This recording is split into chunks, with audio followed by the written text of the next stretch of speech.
Alors une question que je me pose à propos des gens qui sont en quelque sorte nés avec une vocation scientifique.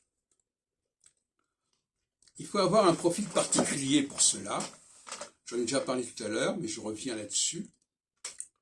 C'est-à-dire qu'il ne faut pas chercher à communiquer. Il faut observer, mais pas communiquer.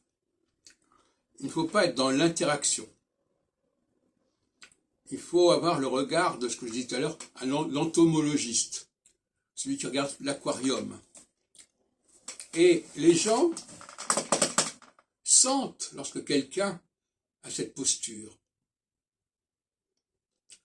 Ils acceptent que cette personne les regarde, les observe, mais au prix d'un silence.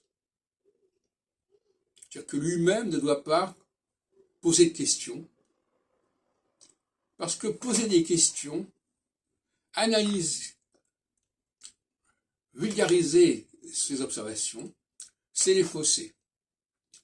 On va les fausser soit en provoquant des réactions négatives, c'est-à-dire que la personne va vouloir prendre le contre-pied de ce qu'on lui dit, soit au contraire, elle va les fausser en étant dans le mimétisme et en se rapprochant du modèle qu'on lui a proposé. Dans les deux cas, ça fonctionne mal.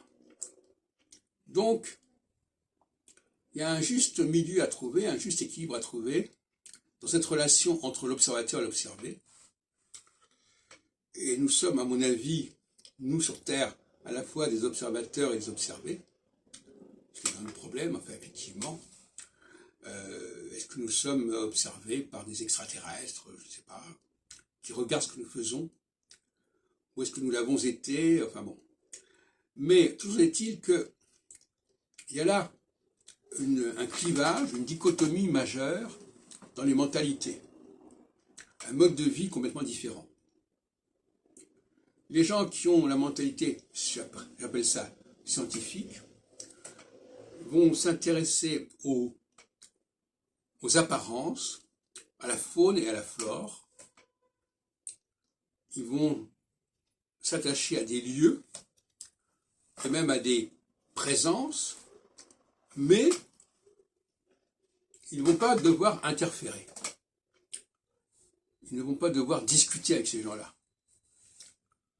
Ils vont avoir à monologuer, à donner les résultats de leurs observations, mais ils n'ont pas à poser des questions, parce que poser des questions, c'est déjà se laisser influencer. Et donc il faut observer objectivement ce qui se passe, sans avoir à questionner ou à faire même des sondages d'opinion, etc. Et c'est ça qui n'est pas si simple à comprendre.